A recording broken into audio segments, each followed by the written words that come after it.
Welcome to I'm Doing Well. This is my podcast. First grade, Miss Allen's class. Back left corner of the classroom, parallel with the teacher's desk and separated by one table. I was seated with 5 other students, because each table seats 6 students, 2 on each side, 1 on each end. I was shoulder to shoulder, to my left, with Michaela. Now, in first grade, Michaela, she was like the pretty girl of the class, you know?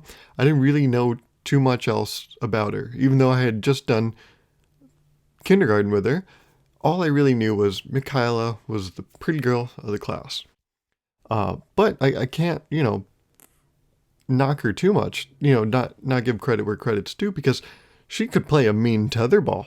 I mean, oh my God. And it was, because she played so much of it. I remember after, Fridays or whatever, Thursdays, sometimes my mom, she would have her Girl Scout meetings, at this school. So I would stick around, after school. And I would see, I would wander around the playground and no one else was there except 2 people, Michaela and her dad. And wow, can I say? Attractive dad. Wow. He had that Italian thing going on, that olive complexion and, jeans that are gray, just a little too tight. The nice, probably black Chelsea boots or whatever. The really tight black sweater / shirt. I don't know, because it just kind of melted into his frame. You got the single gold chain right there. Oh man, the really gelled hair. Oh, yep. You could throw like a letter, a paper letter at that thing, and it probably seconded. it, it probably, could be a letter opener, because goddamn, it was gelled where everything was so sharp up there, where everything's kind of separated. You can see each of the, parts of hair. It looks like a declining mountain range up there, because there's gaps and then peaks and sharpness to it.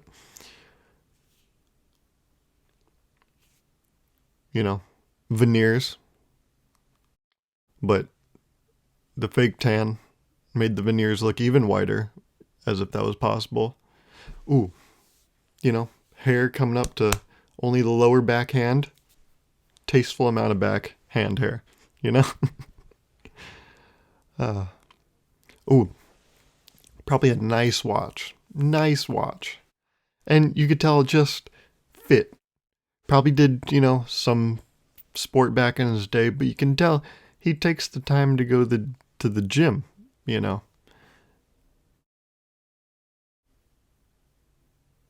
Or he just lifts weights, I think he had one of those body types where he probably gets gassed on a mile, but wow, can he lift a, pile of 4 chairs at his daughter's elementary school recital? Easy. 4 in each hand. What are you talking about? Cakewalk. But, when I was there wandering around during the Girl Scout meeting, they were playing tetherball, getting some reps in. And let me tell you what, you do not want to cross Michaela after that. She was a seasoned tetherball player. I've had some matches against her. Oh, formative moments in my life, I would say. That's something you don't forget. People talk about it, You see this killer instinct in some athletes. Jordan. He has a switch. He can turn it on and go. And there's really no stopping him. The best thing you can do is get out of his way, Serena Williams, killer instinct, Get out of the way. That ball's coming at you, 100 miles per hour? Are you kidding me? Get out of there. Michaela. Oof. Killer fucking instinct, man. She puts that, the tether right here, the ball in her palm, and sends that shit your way. Get out of there. That's terrifying. And so, you don't want to cross someone like Michaela. You know, she looks good, but she hurts. She hurts, you know? Deception. That's also when I learned deception, you know? Sweet and sour. I don't know what I'm talking about. But, you know, you don't want to cross Michaela, which, you know, doesn't bode well for my story I'm about to tell. Because here I am, shoulder to shoulder with her, and we got the manila folders up. You got this paper that's cut in half, and it's got to be, what, preschool ruled? You know, you got college ruled and wide ruled. This shit, oh my god, you can probably fit, what, 10 lines on one piece of paper? It is so spaced out. It's like rural farmland, you know? Like all these lines don't have neighbors. They're just their own thing, you know? Because on one side you would number it 1 through 10, backside 11 through 20. So we had this half sheet of paper, manila folders. We're taking a spelling test. Now, Miss Allen's walking around the classroom saying, you know, words like number 7, different. Number 8, you know, collide. But the one that really sticks out to me is number 10.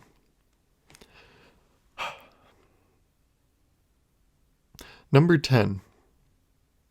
Sometimes. Now, we all know how to spell sometimes, right? And if we don't, I'll just, you know, assume the best and say that you do know how to spell sometimes. But as a, you know, crash course reminder, sometimes. SOMETIMES. Sometimes. Except in first grade, seated at the 6-seater table in Miss Allen's class, I wasn't too sure if that first E was there. And so, you know, what do you do in a situation like that? I was very confident, you know, we go through the whole test. I was very confident with all my other answers, but what am I going to do? Get a 19 out of 20? Is that 95%? Right? I can't take that home. I can't take that home, you know? So what do? What did I do? You know? I give a little peek. In Michaela's paper and I see that there is an E between M and T. And I say, well, you know, Michaela seems like she's the perfect human, you know? Pretty, good at tetherball, great dad. Looks-wise, never talked to the man. Don't know what his voice sounds like. But if someone knows how to spell sometimes, or all the times, but if someone knows how to spell sometimes the word, it's Michaela. And so I copied, I cheated, and I got 100% on the spelling test. So, boom. Look at me now. Look where it's gotten me now, huh? Everyone should cheat in first grade. No. This was a terrible moment in my life because it ruined my perfect record. Up until then, you know, I had never cheated. I don't think there's really a reason to. You know, preschool, you gonna cheat nap time? What does that mean?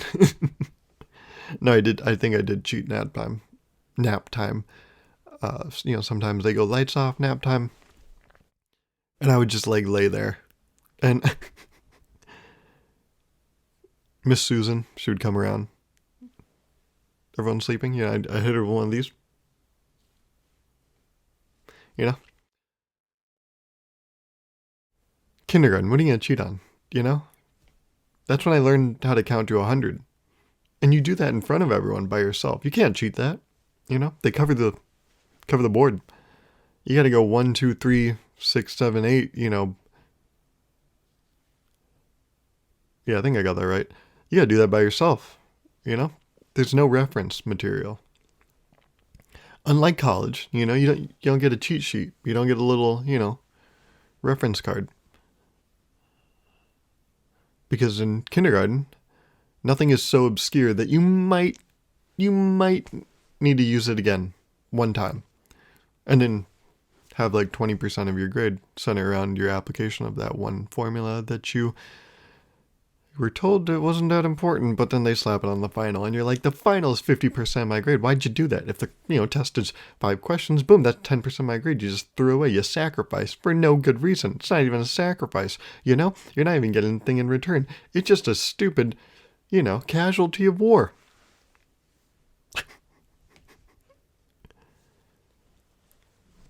But I broke my perfect record. I cheated in first grade, and it registered. I was like, oh my God. I just cheated. Recess, both of them, because, they give you that many in elementary school. Both of my recesses were ruined because I just, thought, what if they find out? Who's they? I don't know, but, that made it even scarier. What if they find out? Oh my God. What would they do to me?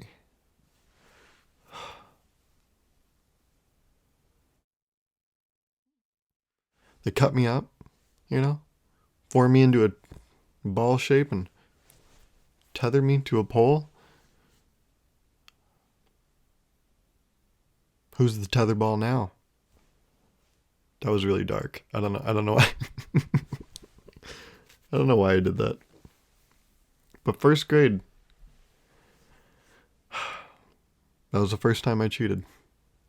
The word sometimes. Word number 10, sometimes. I told you guys, I ended a couple episodes ago of the podcast telling you I'd tell you when first time I cheated was. There it is. First grade. But let's fast forward. Or, if you're looking at me now, take another visit to the past. A blast from the past. 6th grade. Now, 6th grade was the first time I officially had band class. In elementary school, you have music class, but you just play with maracas for like 20 minutes once a month, and that's music. And then you get to middle school, and they're like, why did no one sign up for the band program? And then everyone's like, I didn't want to shake maracas for 3 years, so why would I sign up for that? Because no one knows what music is going into middle school,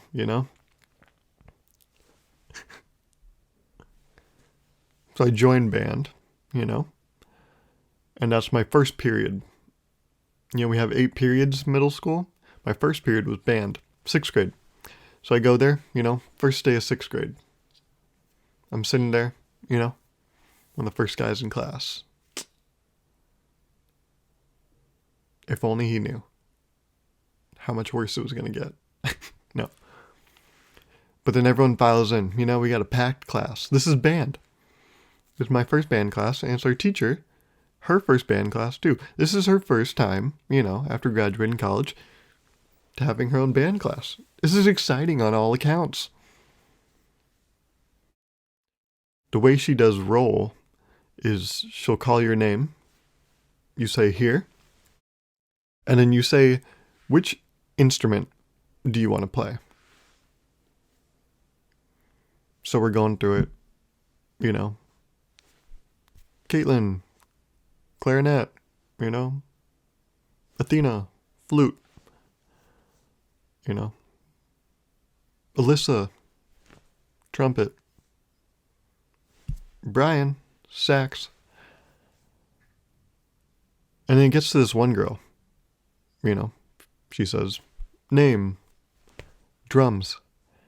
Her name's not name, but for the sake of the story, we'll call her that girl. That girl says drums. I'm like, oh, I didn't even know we could do that. I thought we had to like pick something we had to blow into, And that's why, a couple names later I said, here, trumpet. But that girl said drums. And immediately I was like, oh my God, that's so cool.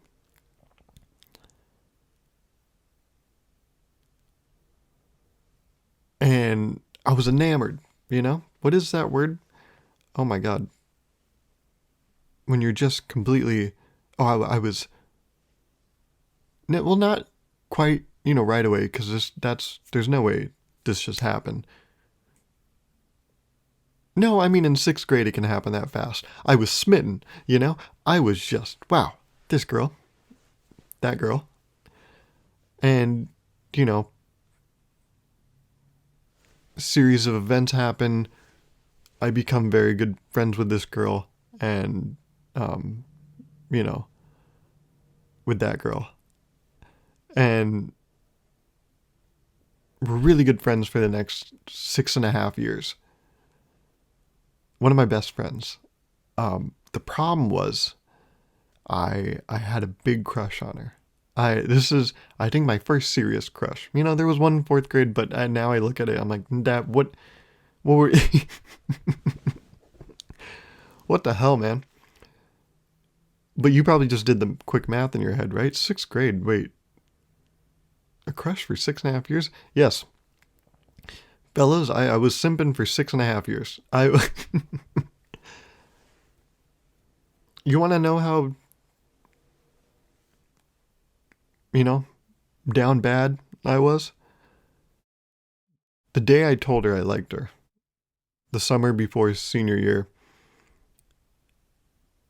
she and I had gone to the mall to, do some Spirit Day shopping. Because in high school, every class has a color. Freshmen got yellow, sophomores got green, juniors purple, seniors pink. I've heard that some high schools do it a different way. They do it where, like, when you come into, high school, you get assigned a color. And then you carry it those 4 years. Like, you come in, they're like, green. And you're like, I'm just green for 4 years? They're like, yep. I remember this one class came in. They were like, blue. The saddest class we've ever seen. They were blue for 4 years. Okay, stupid joke. But as a senior, we were supposed to deck out. I mean, if you were into it, you deck out, in pink. I was never too big into spirit stuff, but being a freshman mentor, I figured it's good to put it on a little bit. Junior and senior year, I did the freshman mentor thing, and I'm sure I have stories about that. I already thought of 3 off the top of my head, but we'll get to those another day.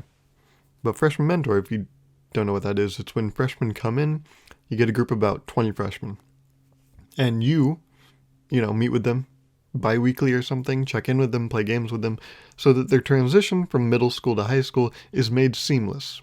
Well, not seamless, but better, And so I wanted to, put on for my group, show them that, yes, high school is full of fun. While I am not too big into spirit, I wanted to lead by example. If someone saw you putting yourself out there, they'll be more inclined to do it. If you have that sourpuss leader that's like, yeah, Spirit Day's stupid. Like, only idiots do Spirit Day. Then it's like, you might give into that and be like, yeah, it is stupid. This older, essentially role model of mine thinks it's dumb. I think it's dumb too. Because maybe they don't, have an older figure in their life. And so they might, assign you to that role. And that's a lot of responsibility that maybe you didn't sign up for consciously, but subconsciously you have to acknowledge that.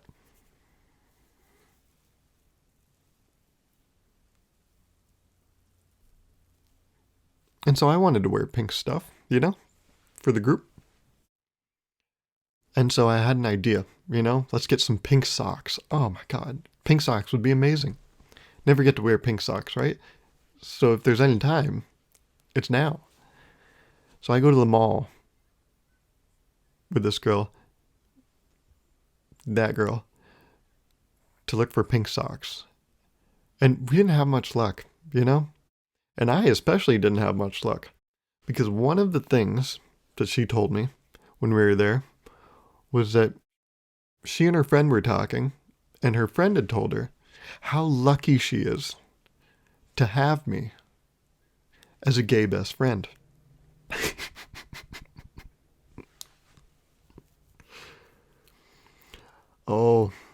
No, I was down bad, folks. I was down bad. But I had, decided that day I need to tell this girl I like her.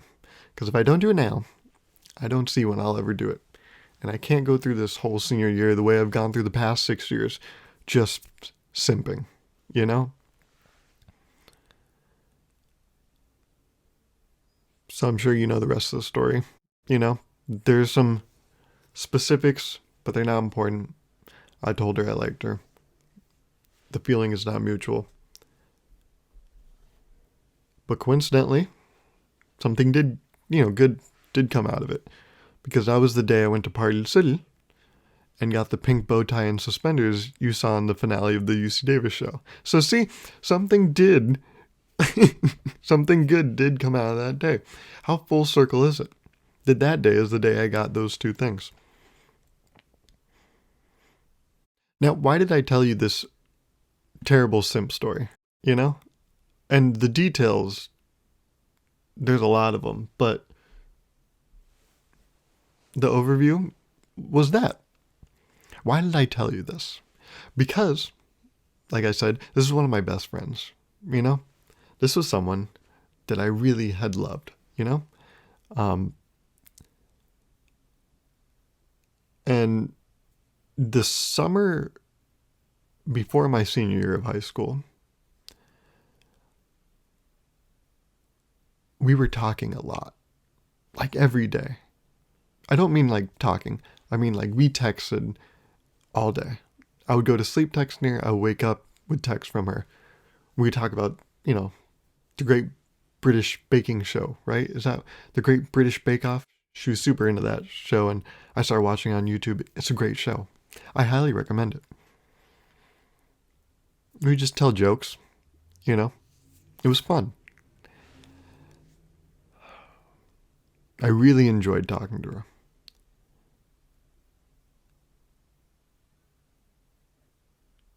I was working an internship, my first internship at Intel. I was just doing inventory stuff, nothing crazy. 3-month internship. It was nice. Before that, I had just gone to this summer camp at UC Berkeley for like engineering students. It was a week-long thing. It was really great. And almost, I think, every night at that camp, she and I would talk on the phone for like an hour to 2 hours. It was great. It was like my favorite part of the day, Getting to have a full day and then report back to her. And then hear, what she did that day. How her family's doing. Always the best part of the day, I always look forward to having that story to bring to her.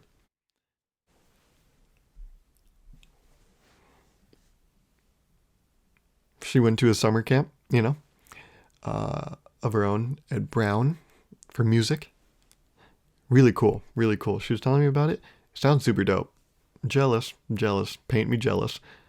I painted myself jealous. She just gave me the paint. I dumped it on myself. No. And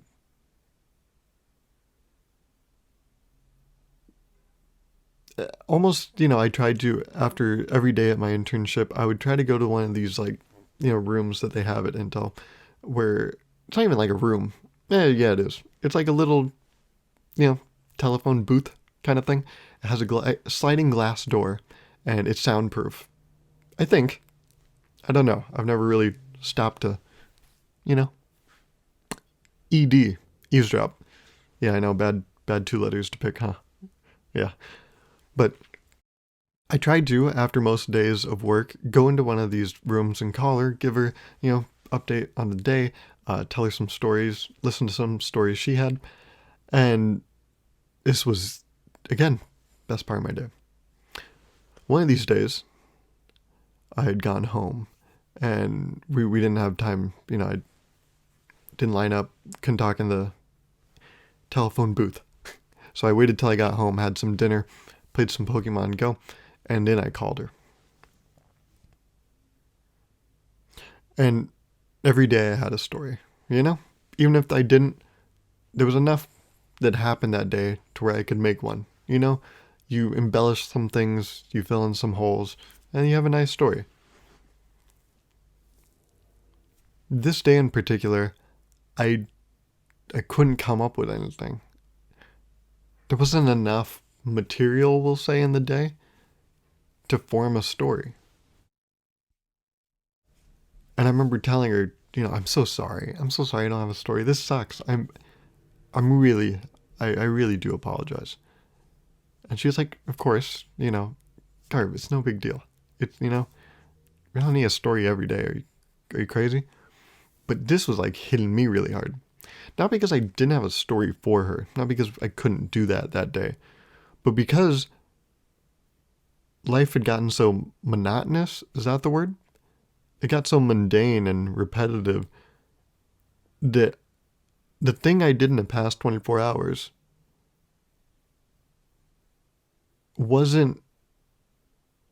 didn't provide enough material to tell even a smidgen of a story. The last 24 hours look like the 24 hours before it. And I think it just got me really sad because I was like, oh my God, is this what, life is going to be later? I'm just going to be doing the same thing every day to the point where I can't even tell a story. And so I just, went to a really dark place in my head. And I was like, fuck. I gotta do something every day to spice it up. Because if I just, let these, things happen every day, the things I need to do every day are go to work and then come home, eat dinner, and play Pokemon Go. That was really all I needed to do every day. But if nothing happens at work and they don't update Pokemon Go, what do you talk about that day? So I was like, oh, I need some variability in my life,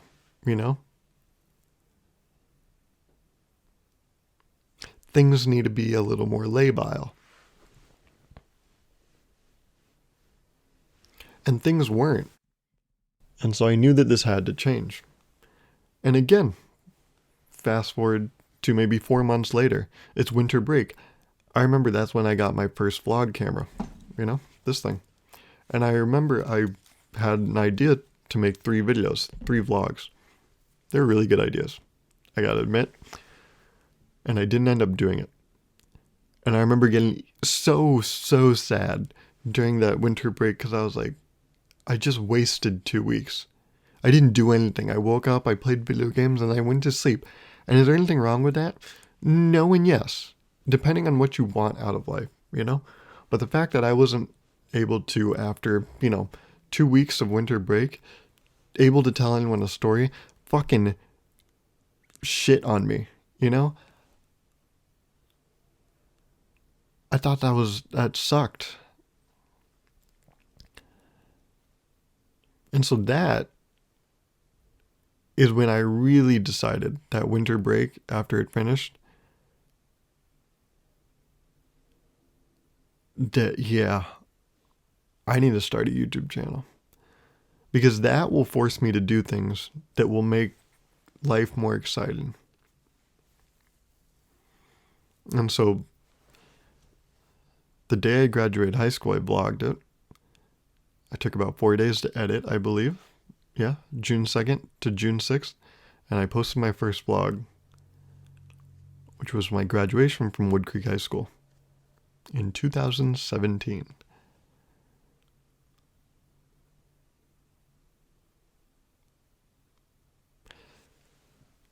To me, one of the most fun things to do is tell stories to the people you love. And when you live a life in a way that doesn't allow you to do that, life becomes very meaningless to me. And when life becomes meaningless, it's very hard to carry out with it. My favorite thing to do is just tell stories with the people you love. Whether it's in a diner, whether it's, late night in a car, whether it's in a parking lot, You know, whether it's in a big grassy field with just you and the other person. Telling stories with the people you love, not at the people you love. I like, hearing their stories too. Telling stories with the people you love is, I think, the best thing in life. And so, do you live your life in a way that is only for making stories? You know, that's kind of what I've done. But then I've received some pushback on that mindset. It's like, well, don't just live your life to tell stories, live your life to have the experience.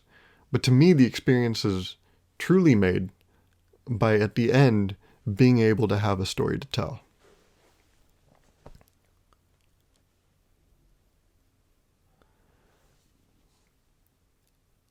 And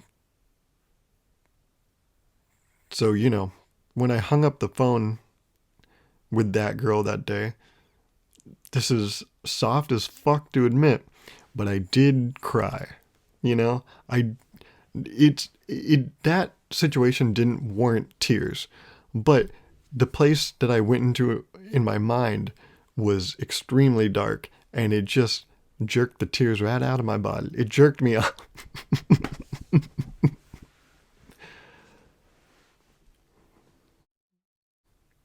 And so there's things I've done in the past 4 years that I don't think I would have ever done, but I do because to do the I want to be able to do the thing that I love the most in life, which is tell stories with the people I love. 2 years ago, in that weird time between Christmas and New Year's, I don't even know what the fuck you call that. Because nothing gets done, you know? You just exist during those days. Everyone's just a little too happy, or a little not too happy, depending on what old Saint Nick brought them. But that's just a weird 6 days, between Christmas and New Year's. What is that? There's got to be a name for that, right? Because it's just such an interesting part of the year that I feel like someone's got to break down and analyze what is that? Gauruv, it's just 6 days. Yeah, no, but there's more to it. Everything is a conspiracy. Life's crazy. No. But during that, gap in 2019, we were over at a, family friend's house, and they were doing this, like football watch party, because I live in the suburbs, and this is something you do in that gap of time. I remember, the night was coming to an end, fourth quarter, adults in the living room, not, technically adults in the kitchen, but, we're all in college, so no one really knows what the fuck to call us. Legally adults, but, come on, And in the kitchen, we're like, does anyone have any, you do that thing, so what do we do now? And we had this adventurous outsider. I don't remember his name, and I'm glad I don't. No. The dude was kooky, I tell you what.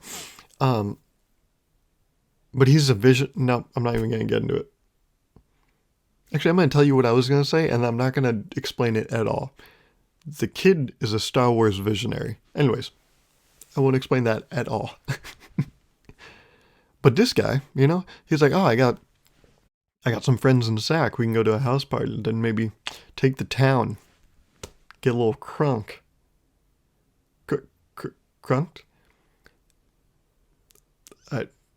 I don't know. I don't know what words mean. But about a week prior, I just turned 21, so it's like, wow, hey, we're going to get Gauruv his drink. But I just, I gotten a tooth pulled, so I can't drink. But we took the town, Hoyer and I looked at each other, and we're like, do you want to do this? And I was like, well, on paper, no. This sounds stupid as fuck. What, we go to bars and we just walk around downtown? What the fuck is, what? But we both, agreed, because I feel like he and I think about life in similar ways, that let's go so we have a story. And so we went. And yeah, I mean, one of the worst nights, one of the dumbest nights. Nothing happened. A couple people got a little too drunk. We got driven home in a Prius. I got offered a lot of White Claws. That happened, and it's like that's really all I can say about that night. But for every night like that, for every 10 of those, you're gonna get just a gem. And so naturally, you would expect me to tell you a gem right now. But I don't have one. I'm sorry. I don't know why this podcast has turned into this. It hasn't even turned into this like serious. It's not. I don't know. I'm not being serious. I feel like this one and the last one were weirdly serious, and I even in the middle of this one, I don't know if you saw. I probably just edited it out. I took a long pause just because I felt so uncomfortable, telling you about this. Yeah, I don't know why this has turned into this. This is much too serious. Is it though? I talked about how tears were jerked out of me.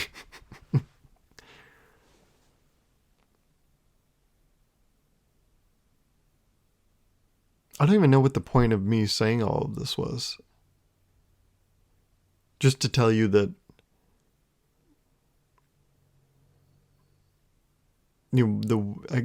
how a thing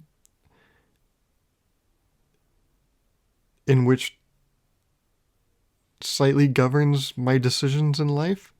But why did I need to tell you that? I don't know. Something happened since the last week, um, and I called it. I called it good. People didn't. I've been getting a lot of questions about like why'd you end the UC Davis show, and I've been telling people I don't want to do it. It's not. I didn't want to do it anymore, so I stopped. And a lot of people were like, okay, I mean, yeah, that's the bit you're doing, but like, what's the real reason? And yeah, people aren't. You know, I talked about it in my last week's podcast, and history repeats itself. People aren't accepting that I just don't want to do it anymore, and that's hilarious. uh, so yeah, that's happening. Another observation I've made, and there's a lot of nuance to this, but I'll just present it as number data, and then we can break it down a little bit. The UC Davis show finale has around, I think, 300 views last time I checked. My podcast, why I had to end the UC Davis show, I think it's around 250 views now. And so you can see, right around the same amount of views. And so this hammers home my point that, when you do a series, the people that are invested in it are really invested in it. There aren't that many, but the people that are there are really there. Now, let me acknowledge the nuance of it, The title's clickbait, okay? The podcast title, clickbait. It's a podcast, it's 45 minutes. Someone probably just can't sit and listen to 45 minutes at one time. They probably revisited it. That probably counts as more than one view. Some people probably had to replay it because they're like, I don't think he quite covered. Did he just say he wants to stop doing it just because he wants to stop doing it? That can't be right. And then they re-listen to it, So there's so much, I get it, nuance behind the view numbers. But throwing away all of that, the people that watch it are the same people that care about, it coming to a close. And so that's the thing. I think we have now a case study that series make a strong community, but a small but strong community. It doesn't have to be small. It's just, whatever community is there is the one that you're going to bolster. But it won't grow too big. I mean, it can, but I found, at least at my level right now, that we can only bolster, not build. Have I said that before? I had a weird moment of deja vu. I had something I was going to talk about this week, but I it was something I thought about right after the last week's episode. I went downstairs and I asked my mom this question, but I was going to talk about it here. It was going to be fun.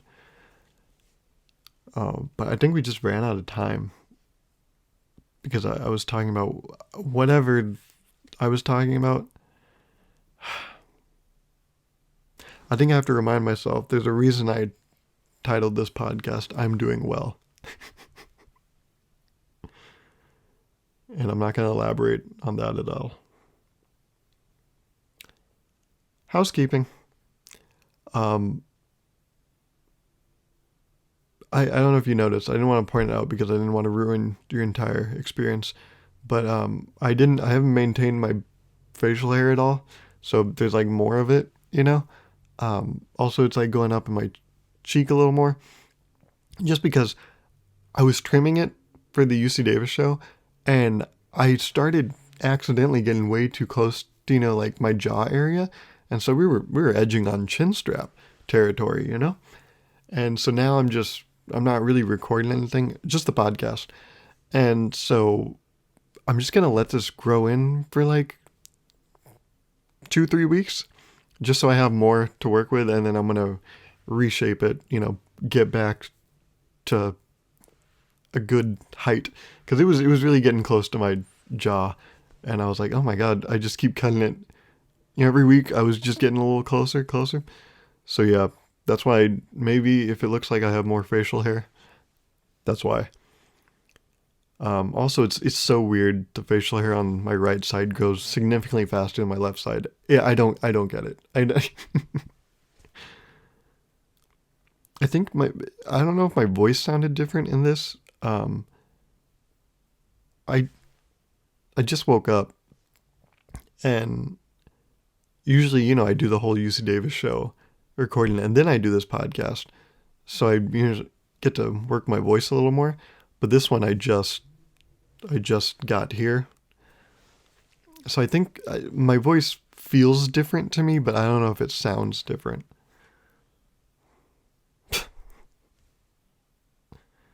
Whatever.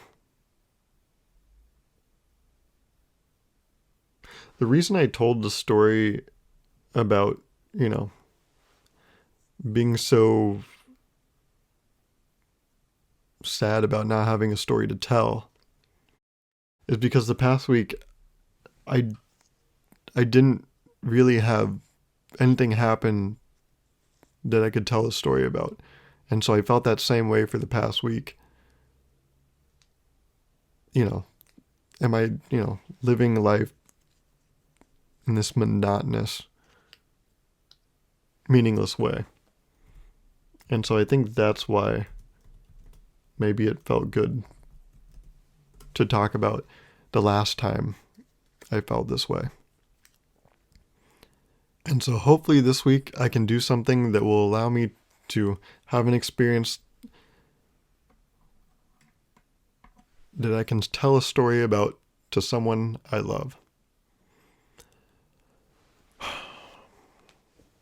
Make sure you like the video, and thanks for listening. Goodbye.